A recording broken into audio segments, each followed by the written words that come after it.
I'm so happy I finally get to share a story. I was actually kind of giddy with excitement when this happened because I read stories here all the time. Just to give a little context, I live in Japan and I am Japanese born but went to university and law school in the States, so I'm fluent in both Japanese and English. After graduating with my law degree, I decided to move back to Tokyo to work at an international firm where I could use both languages. The hours are brutal, but the pay is good and I get to help bridge cultural gaps between Japanese and American businesses.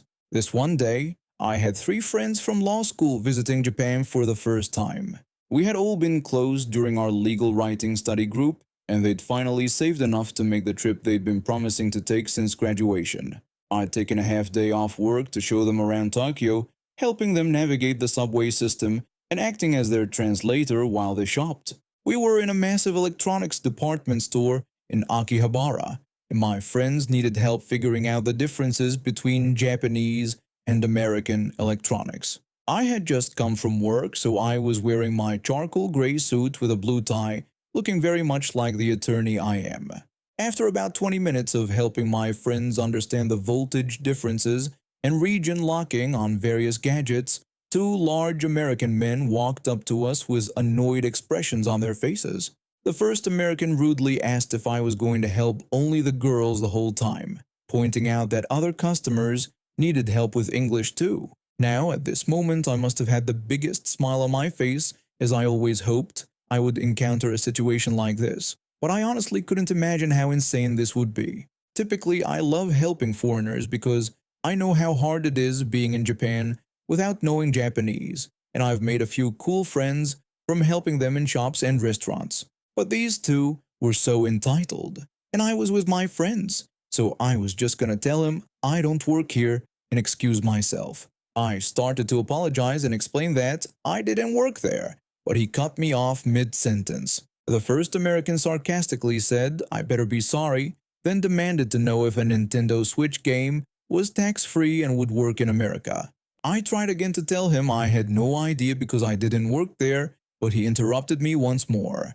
The first American rudely ordered me to go check, complained about Japanese service, and compared the store to Walmart. At this point, I'm getting pretty pissed, cause he's now not only acting like a jerk, he's insulting my culture. Meanwhile, my friends are laughing their butts off, as they browse Reddit as well. If you're reading this, hey. So finally I go and look at the game, read the back and tell him.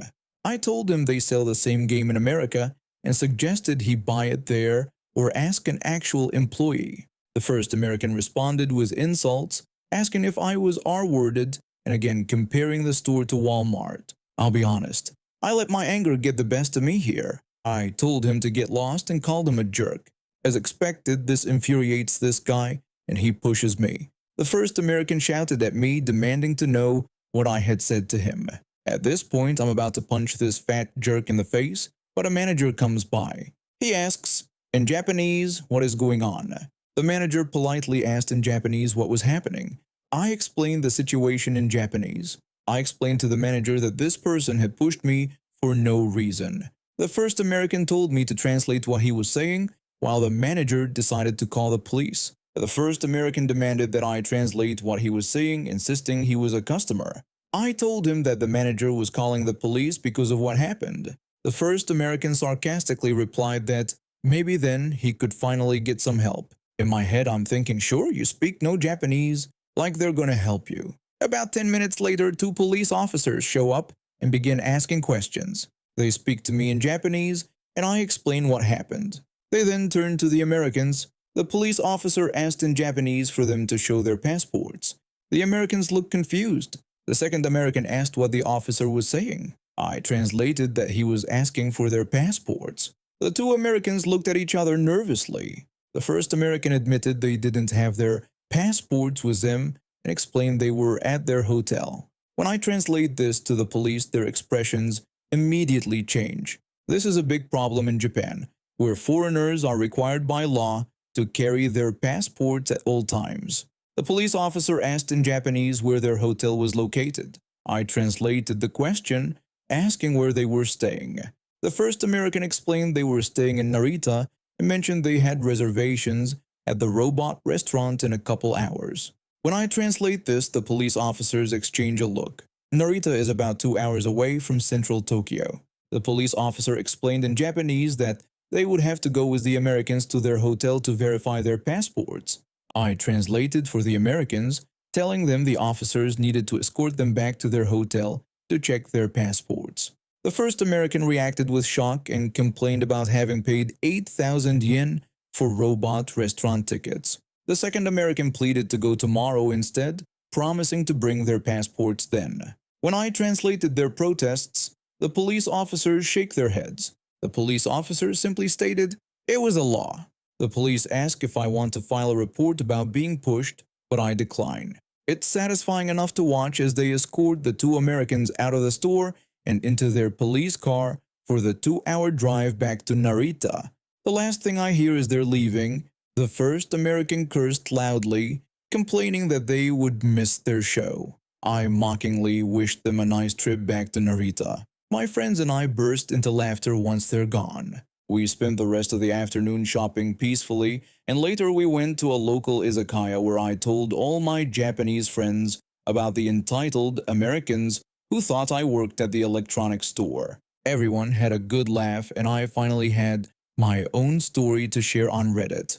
I later found out from a friend who works at the robot restaurant that they have a strict no-refund policy for missed shows. I learned early on that sometimes keeping quiet is the best way to stay out of trouble. Growing up with 3 older brothers meant I mastered the art of picking my battles. But every now and then life hands you a situation so absurd, so dripping with entitlement, that staying silent just isn't an option.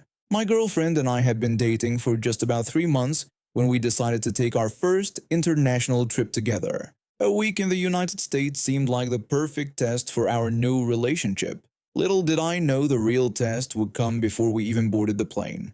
Our flight from London was delayed due to some nasty weather. The departure board kept pushing our takeoff time further and further back, and like everyone else stuck in the airport, we headed to the bar to wait it out. The place was packed with irritated travelers. After queuing for forever, we finally scored our drinks and, by some miracle, found a tiny table away from the worst of the crowd. As we squeezed through the masses, I noticed a red-faced man with a beer belly the size of a beach ball loudly complaining to anyone who would listen. His wife stood beside him. I was dressed in a dark blue jacket, light blue shirt, and black pants. Nothing like the bar staff who wore black polos with bright yellow trim and logos.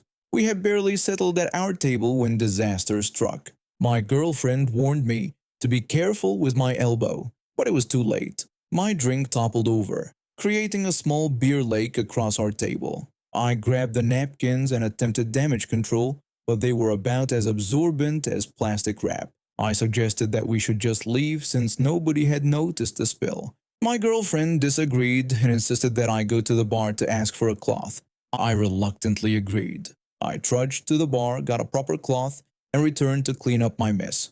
That's when I felt a heavy tap on my arm. Mr. Redface had found me. Redface asked me why it was taking so long to get served. I looked up from my cleaning, confused about why he was asking me this. I explained that the bar was busier than usual, probably because of all the extra people due to the flight delays. This seemingly innocent observation triggered something in him. His face darkened to a shade of crimson I didn't think was humanly possible. He angrily said all the more reason there should be all hands to the pumps behind the bar. I stared at him, puzzled, and said I supposed he was right. He demanded to know what I was going to do about it. I asked him what he meant, which only made him angrier. That's when he exploded. Spittle flew from his mouth as he ranted about how I should be behind the bar serving drinks, instead of wasting time cleaning tables. It finally dawned on me. This man thought I worked there. I tried to explain that I didn't work at the bar and was just a customer, but he cut me off mid-sentence by grabbing my wrist, the one holding the cloth. I immediately tensed and told him to let go of me. My girlfriend quickly stood up and moved to my side, wrapping her hands around my free arm. She tried to clarify to the man that I didn't work there. He rudely told her to mind her own business. That comment hit a nerve. I noticed his wife pushing through the crowd toward us, looking like she was ready to join the fight. Great. Tag team wrestling at the airport bar. I reacted instinctively. Using both hands, I locked onto his wrist, pulled him toward me, and when he inevitably resisted, I switched to pushing. He tumbled backward into nearby furniture, collapsing with all the grace of a falling tree. His wife tried to help him up, but ended up falling on top of him instead. They flopped around like fish on land, while my girlfriend gripped my arm tightly and very clearly instructed me not to hit him. We started making our way out of the bar, my girlfriend leading. Behind us, Redface had untangled himself from his wife and furniture and was charging after us. He swung a fist at me, a slow, drunken haymaker that a sleepwalker could have dodged. I leaned back slightly and his momentum carried him forward until he lost balance and crashed to the floor again. When he stood up, I lost it, laughing at his now two-toned blue shirt, darkened with spilled beer from his fall. This laughter was apparently the final straw. He charged at me like an enraged bull. I sidestepped and gave him a small push that sent him stumbling past me. When he turned around for another attempt, his face changed. He'd noticed the police officers who had just entered the bar. His wife immediately pointed at me and accused me of assaulting them, demanding that they arrest me. I looked around for support from the crowd, but everyone was either filming the scene or gossiping. No heroes today. The police separated us. One officer interviewed Redface and his wife, while another talked to me and my girlfriend. A third officer approached after watching the security footage and spoke to his colleagues. The officer told me that they had reviewed the CCTV footage and determined I wasn't at fault. He asked if I wanted to come with them to make a statement. After discussing how long it would take, I decided I didn't want to risk missing our flight. I took the officer's card instead. Behind us, Redface and his wife started screaming. From their reaction, I guessed they'd been told about the video evidence. When they wouldn't calm down, the officers handcuffed Redface and led him away. The officer explained that the man was being arrested and would be taken to the airport police station, possibly the main station if he needed to be detained. He added that the man wouldn't be flying that day, his bags would be removed from the flight. 2 weeks later, after returning to Britain, I called the officer as promised. Redface had been transferred to the main police station until he sobered up. With one previous assault conviction from years earlier, he received a formal caution, no punishment, but a mark on his record for any future incidents. Back on our flight day, my girlfriend praised me for staying calm and not hitting the man. She mentioned that I deserved a reward for my good behavior. I playfully suggested that perhaps we could join the Mile High Club by finding some privacy on the plane. My girlfriend rejected my suggestion and told me to get lost. Some rewards are apparently off the table, even for good behavior.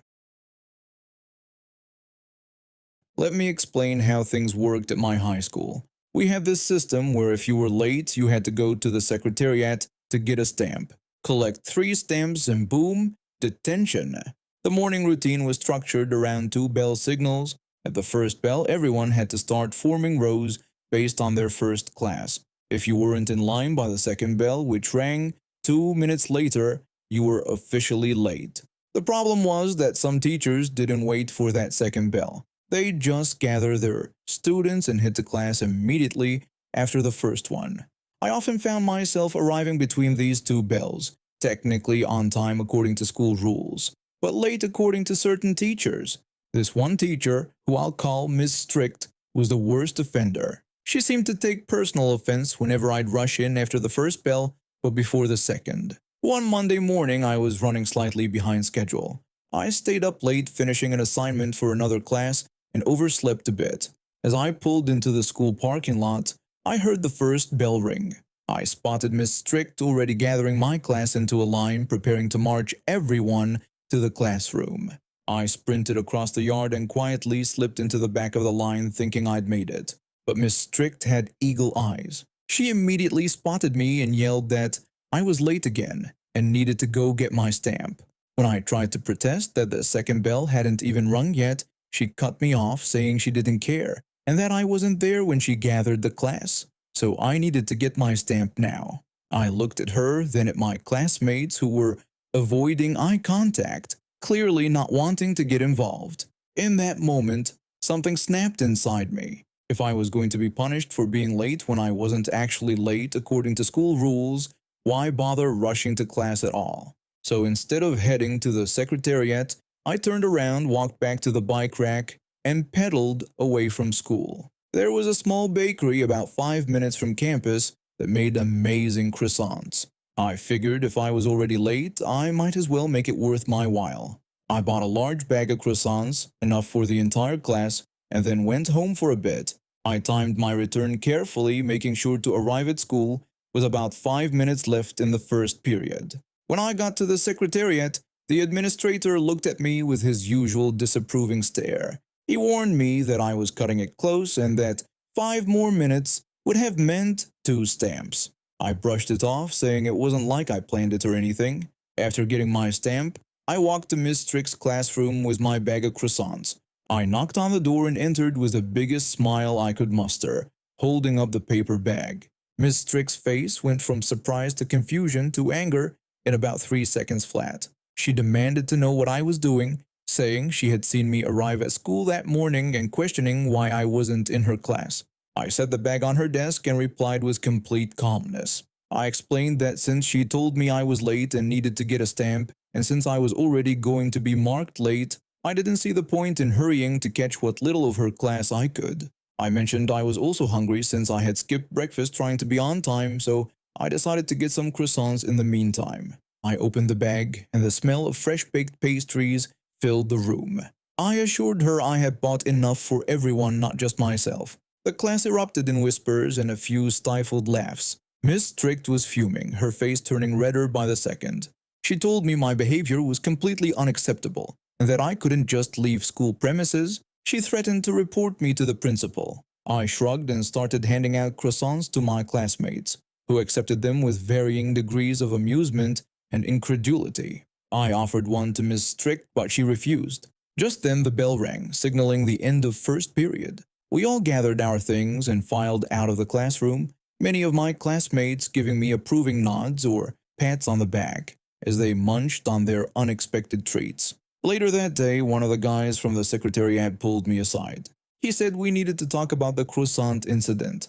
I explained my frustration with getting stamps for barely being late, especially when I arrived between the two bell signals. He said he understood my frustration but explained that they couldn't allow students to leave school premises to buy croissants because it was an insurance liability. I challenged him, asking if it was okay for teachers to ignore the second bell rule, but not okay for me to respond to that unfairness. He conceded a bit, saying he would have a word with the teachers about following the proper bell schedule, but asked me not to pull something like this again. I agreed, and surprisingly, that was the end of it. No detention, no call to my parents, nothing beyond that conversation. The next time I joined our row between bell signals, Miss Strick didn't send me for a stamp. In fact, she never did again. I moved to South Korea to teach English at an after-school academy 3 years ago.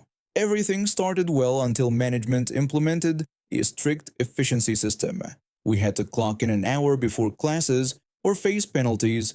5 minutes late meant fines. 15 minutes meant losing a day's pay. This felt ridiculous since we'd just sit around doing nothing for 45 minutes. At a staff meeting, I questioned if we'd get paid extra for staying late, as we often did when helping students or talking with parents.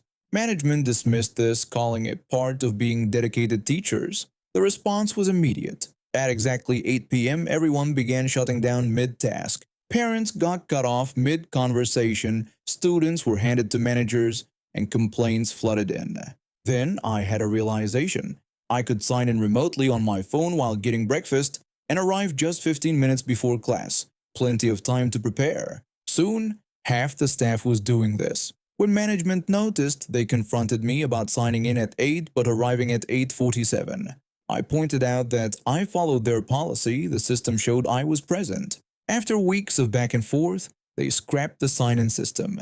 Their next mistake was forcing us to place students in advanced classes despite failing placement tests because the customer is always right. The predictable happened, students struggled, lost interest, and scores declined. Parents began complaining about lack of progress. Management blamed our teaching methods, but we had documentation of our original placement recommendations that they'd overruled. Eventually, management backed down and made teacher assessments final. We lost some immediate sales, but our retention improved dramatically as students were placed in classes where they could succeed. I stayed 2 more years, having learned that good teachers know what works. Rules should support education, not hinder it.